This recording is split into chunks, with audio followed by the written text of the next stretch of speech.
पहलवान से राजनेता बनी विनेश फोगाट इन दिनों अपने चुनाव प्रचार में जुटी हुई हैं, क्योंकि पेरिस ओलंपिक 2024 में जब उनको फाइनल मैच से डिस्क्वालीफाई कर दिया गया था और जब भारत वापसी उनकी हुई तो उन्होंने अपना मन बदल लिया। उन्होंने पहलवानी से संन्यास लिया और कांग्रेस पार्टी ज्वाइन कर राजनीति में एंट्री ले ली थी। उसके बाद उनको पार्टी से टिकट मिल गया, जिसके बाद अब चुनाव प्रचार में विनेश फोगाट लगातार जुटी हुई हैं, चुनाव की तैयारियों में लगी हुई हैं। लेकिन इसी बीच एक बहुत बड़ी गलती विनेश फोगाट से हो गई है, जिसका खामियाजा अब उन्हें भुगतना पड़ सकता है। और ये जो गलती है इसको लेकर उन पर बड़ा एक्शन भी हुआ है। ये क्या पूरा मामला है, इस वीडियो में आप देखिए। भारत की पूर्व महिला पहलवान विनेश फोगाट इन दिनों हरियाणा विधानसभा इलेक्शन 2024 की तैयारियों में जुटी हुई हैं। विनेश ने पेरिस ओलंपिक 2024 के बाद पहलवानी से संन्यास का ऐलान कर दिया था। संन्यास के बाद उन्होंने कांग्रेस पार्टी का हाथ थामा और चुनाव लड़ने की तैयारियों में जुट गई। फिलहाल विनेश चुनाव प्रचार में जुटी हुई हैं और इन्हीं तैयारियों के बीच विनेश को राष्ट्रीय डोपिंग निरोधक एजेंसी यानी नाडा की तरफ से 25 सितंबर को नोटिस जारी किया गया।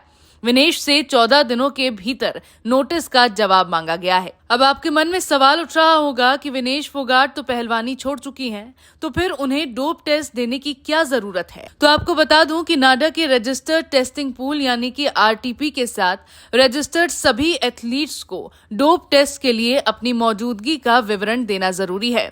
विनेश भी इस पूल का हिस्सा हैं। डोपिंग टेस्ट के लिए दी गई डिटेल में जिस जगह के बारे में बताया गया, अगर वहां पर एथलीट मौजूद नहीं होता तो इसे ठिकाने की जानकारी देने की विफलता माना जाता है। इसी तरह 9 सितंबर को विनेश सोनीपत के खरखौदा गांव में अपने घर पर डोप जांच के लिए मौजूद नहीं थी। ऐसे में अब इस गलत जानकारी के बाद नाडा की ओर से विनेश को नोटिस भेजा गया है। नाडा के नोटिस में कहा गया, आपको डोपिंग रोधी नियमों के अंडर रहने के स्थल की जानकारी से जुड़ी जरूरतों का पालन करने में साफ विफलता के बारे में सूचित करने के लिए एक औपचारिक नोटिस दिया जाता है। मामले पर अंतिम फैसला लेने से पहले आपको इस पर सफाई देने के लिए आमंत्रित किया जाता है।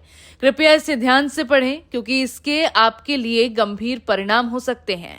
आगे इस नोटिस में कहा गया कि एक डोप कंट्रोल अधिकारी को आपकी जांच के लिए उस वक्त उस जगह पर भेजा गया था। हालांकि अधिकारी टेस्ट के लिए आपको ढूंढने में असफल रहा था, क्योंकि आप वहां मौजूद नहीं थी। अब विनेश को या तो इस उल्लंघन को स्वीकार करना होगा या ये सबूत देना होगा कि वो स्थान पर लगभग 60 मिनट तक मौजूद थी।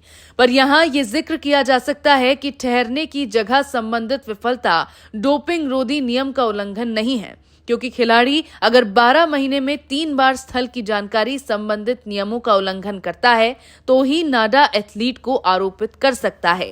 हालांकि ये पहली बार है जब विनेश ने ठिकाने की जानकारी दी, लेकिन वो वहां मौजूद नहीं रही और इस बात को विनेश फोगाट ने भी माना है कि उनसे गलती हुई है।